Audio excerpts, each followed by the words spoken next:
اعوذ باللہ من الشیطان الرجیم بسم اللہ الرحمن الرحیم وَإِذْ قَالَ مُوسَىٰ لِقَوْمِهِ، پھر اس وقت موسیٰ علیہ السلام نے اپنی قوم سے کہا یا قوم، اے میری قوم، انکم ظلمتم انفسکم، دیکھو تم نے اپنی جانوں میں بہت بڑا ظلم کر لیا ہے، باتخاذکم العجل، بچڑے کو خدا مان کر، فتوبوا الی بارئکم، فوراً توبہ کرو اپنے رب کی طرف۔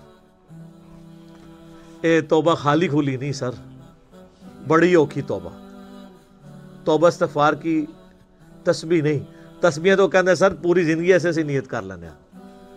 توبہ یہ تھی کہ جن جن لوگوں نے بچڑے کو رب مانا ہے وہ سب کے سب لوگ قتل کیے جائیں گے۔ قتل مرتد کی سزا، یہ قتل مرتد کی سزا کے اوپر یعنی مسلمانوں میں بھی بعض لبرلز پیدا ہوئے ہیں۔ قتل مرتد کی سزا تو قرآن کے اندر موجود ہے، اور ظاہر ہے چونکہ یہ جو امت کی شریعت ہے وہ کنٹینیوشن ہے شریعت موسوی کا، سوائے ان چیزوں کے جو چیزیں منسوخ کر دی گئی۔ فَاقْتُلُوا أَنفُسَكُمْ، مارو اپنوں کو،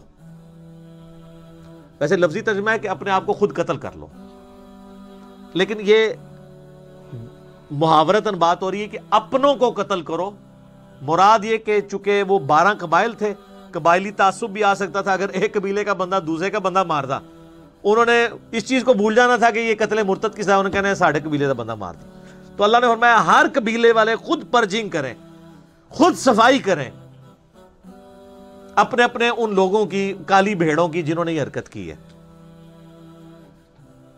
جس طرح یہاں بھی گورنمنٹ کی طرف سے آتا رہتا ہے کہ آپ کے مدرسوں میں، آپ کی مسجدوں کے اندر جو جو نان اسٹیٹ ایکٹر ہیں آپ خود صفائی کر لیں، ورنہ جب ہم شروع کریں گے تو پھر شریف لوگ بھی جیل میں چلے جائیں گے۔ تو اللہ تعالیٰ نے فرمایا کہ قتل کرو اپنوں کو، ذالکم خیر لکم، اسی میں تمہاری خیریت ہے، عند بارئکم، تمہارے رب کے نزدیک، تمہارے خالق کے نزدیک، فتاب علیکم، پھر اس نے تمہاری توبہ قبول کر دی، انہ هو التواب الرحیم، بے شک وہ توبہ قبول کرنے والا مہربان ہے۔ توبہ قبول تو کر لی، لیکن کس طریقے سے کی، یہ بہت سینسٹیو مسئلہ ہے کہ وہ 70,000 یہودی ایک دن میں قتل ہوئے تھے، کیونکہ اللہ تعالیٰ نے کہا میں تو راضی نہیں ہوں گا، پوری قوم سے ناراض ہو جاؤں گا، ان کو سزا دو۔ سر آپ ذرا اب امت محمدیہ کو بھی ذرا ریوزٹ کریں کہ ہم کون کون سے الٹے کام نہیں کر رہے، اور کیا کچھ ہونا چاہیے ان کے ساتھ بھی۔ جو نبی علیہ السلام کی دعاؤں کی برکت سے معاملہ مؤخر ہو گیا ہے، ٹلا نہیں ہے، مؤخر ہو گیا آخرت کے لیے،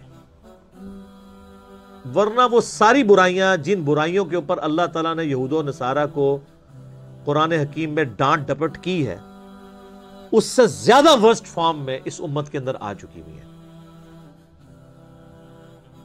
لیکن نبی علیہ السلام کی دعائیں ہیں کہ میری امت کے اوپر اس دنیا میں اس طرح کا کوئی عذاب نہ آئے کہ ان کے ساتھ ایسا معاملہ ہو، آخرت والا معاملہ تو پھر اللہ نے رکھا ہوا ہے۔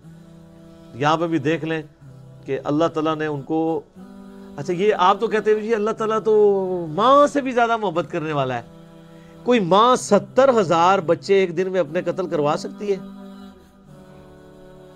اور یہ جو نصارہ بھی ہمیں کہانی کراتے ہیں گاڈ از آل لونگ، وہ کہتے ہیں مسلمانوں کا خدا بڑا ڈڈ ہے، عیسائیوں کا خدا تو سب سے محبت کرتا ہے۔ تو سر یہ تو عیسائی بھی اس ہسٹری کو مانتے ہیں، تورات کو تو کرسچنز بھی مانتے ہیں، جوز بھی مانتے ہیں، کیا ان کو نہیں پتا یہ پرجنگ کس طرح اللہ نے کی تھی ان کی؟ 70,000 لوگ۔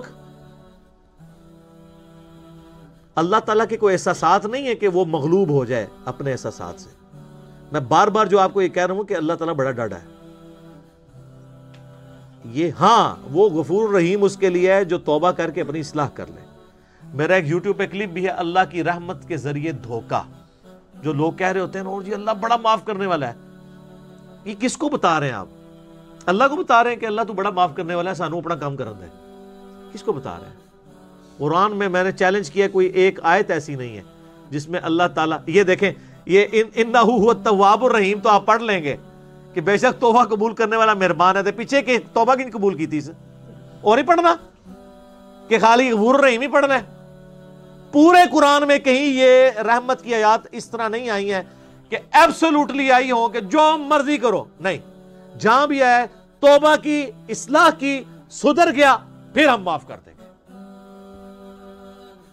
تو پھر مجھے کہنے دینا، مرنے سے پہلے اے مسلمان کر لے اس پہ غور، کتابوں کا خدا اور ہے، بابوں کا خدا اور۔ وَإِذْ قُلْتُمْ يَا مُوسَىٰ، اور وہ وقت یاد کرو جب اے بنی اسرائیل تم نے وقت کے پیغمبر سے کہا، موسیٰ علیہ السلام سے، لَن نُؤْمِنَ لَكَ حَتَّى نَرَى اللَّهَ جَهْرًا، ہم ہرگز اس وقت تک ایمان نہیں لائیں گے جب تک کہ اپنی آنکھوں سے اللہ کو نہ دیکھ لیں۔ اب یہ ڈیمانڈ تو ان کی درست نہیں تھی، کیونکہ دیکھ کر مانا تو کیا مانا؟ ان الذین یخشون ربہم بالغیب لہم مغفرۃ واجر کبیر، بے شک جو لوگ بن دیکھے اپنے رب سے ڈرتے ہیں ان کے لیے ہے مغفرت اور بڑا اجر۔ دیکھ کے تو سب نے مان لینا۔ فَأَخَذَتْكُمُ الصَّاعِقَةُ، تو تمہیں آ پکڑا بجلی کی کڑک نے، وَأَنْتُمْ تَنظُرُونَ، اور تم یہ منظر اپنی آنکھوں سے دیکھ رہے تھے۔ اس کی ڈیٹیلز جو ہے وہ اسرائیلی روایتوں میں ملتی ہے، ان کی کوئی اتھینٹسٹی اس طریقے سے تو نہیں ہے، کہ چند منتخب کیے لوگ 70 کے قریب موسیٰ علیہ السلام نے، اور اللہ سے سفارش کی کہ یا اللہ یہ بڑے بڑے لوگوں کو جو قبیلوں کے سردار، یہ بڑے بزرگ ہیں، ان کو اپنی زیارت کروا دے۔ تو ظاہر ہے کہ یہ ڈیمانڈ ہی غلط تھی۔ تو اللہ تعالیٰ کی طرف سے عطاب کی ایک کڑک آئی بجلی کی، اور وہ یہ منظر دیکھ رہے تھے، تو اس کی وجہ سے وہ لوگ موقع پر ہی مر گئے۔ بعض لوگ کہتے ہیں کہ بے ہوش ہو گئے، لیکن اگلے الفاظ اس کو سپورٹ نہیں کرتے، موت کا ذکر ہے۔ ثم بعثناکم من بعد موتکم، پھر ہم نے تمہیں دوبارہ سے زندہ کیا تمہاری موت کے بعد، لعلکم تشکرون، تاکہ تم اللہ کے شکر گزار بندے بنو۔ تو اللہ تعالیٰ نے موسیٰ علیہ السلام کے ان لوگوں کو جنہوں نے یہ ڈیمانڈ کی تھی ان پر گرفت فرمائی، اور ان کو اس بجلی کڑک میں سے موت میں چلے گئے۔ اور پھر ظاہر ہے کہ اب سفارش کون لے کے آیا ہوا تھا؟ موسیٰ علیہ السلام۔ تو موسیٰ علیہ السلام نے پھر ریکویسٹ کی کہ یا اللہ یہ تو نیا مقدمہ، میرے لیے نیا محاذ کھل جائے گا، تو ان کو تو زندہ کر۔ اور ظاہر ہے یہ اللہ تعالیٰ کے ڈیوائن علم سے ہوا، یہ ایسا نہیں تھا کہ ان کی موت کا وقت مقرر تھا، وہ والی موت جو نہ ایک لمحہ آگے آ سکتی نہ پیچھے۔ یہ اللہ کی ڈیوائن پلان کا حصہ تھا کہ اللہ نے ان کے بھی موت کا وقت آیا نہیں تھا، ان کے اوپر ایک اسپیشل کیس کے طور پر موت طاری کی، کیونکہ جس پہ ایک دفعہ موت اوریجنل والی طاری ہو جائے نا، وہ کبھی دنیا میں واپس نہیں آ سکتا۔ وہ اللہ تعالیٰ کا قرآن پاک میں واضح فیصلہ ہے، سورۃ الانبیاء کی آیت نمبر 95، کہ حرام ہے اس بستی کے لیے کہ ہم اسے موت دے دیں کہ وہ دوبارہ دنیا میں واپس آ جائے۔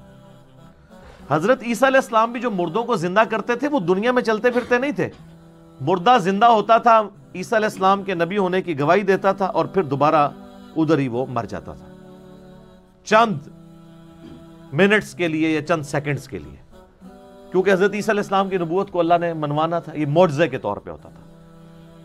وہ اللہ کا رول اپنی جگہ ہے، لا تبدیل لکلمات اللہ، اللہ کے کلمات نہیں بدل سکتے۔ موت جو آئی ہے اب دوبارہ چانس ملنا ہی نہیں ہے۔ یہ تو قرآن حکیم میں درجنوں آیات ہیں کہ کافر قیامت والے دن کہیں گے یا اللہ ایک دفعہ دنیا میں دوبارہ بھیج دے، ہم تیری اطاعت میں زندگی گزاریں گے، تو اللہ فرمائے گا موقع تو ایک ہی تھا، تو یہ ہو ہی نہیں سکتا کہ دوبارہ کسی کو موقع مل جائے، ورنہ مرنے کے بعد بندہ زندہ ہو جائے تو پھر وہ کہے کہ جی اب یہ دوسری والی زندگی میں اویل کروں، تو ایسا ہو نہیں سکتا۔ اس لیے میں کہتا ہوں کہ سب سے خطرناک بازی جو ہے نا وہ یہ زندگی کی بازی ہے۔ اصل میں کامیاب وہ ہے جو زندگی کی بازی جیت جائے۔ دنیا میں کوئی شخص بڑے سے بڑے عہدے پر بھی فائز ہو جائے، مرنے کے بعد اسے وہی 2 گز کی زمین ہی ملنی ہے۔ آپ جتنا مرضی مہنگا کفن کسی کو پہنا لیں، کتنی خوبصورت اس کی قبر بنا دیں، قبر کے اندر کے حالات آپ چینج نہیں کر سکتے۔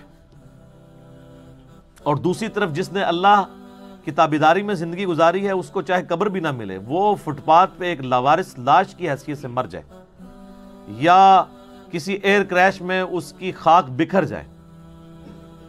جنید جمشید صاحب کو دیکھ لیں رحمہ اللہ تعالی۔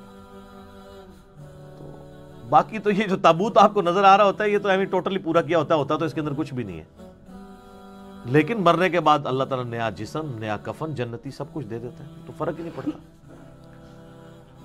تو یہاں پر ان کو چونکہ ایک اللہ کا ڈیوائن پلان تھا کہ ان کو موت کا مزہ چکھا کے دوبارہ سے اللہ تعالیٰ نے ان کو زندہ کیا تاکہ وہ شکر گزار بندے بنے اور آئندہ سے وقت کے پیغمبر سے اس طرح کی ڈیمانڈ نہ کریں۔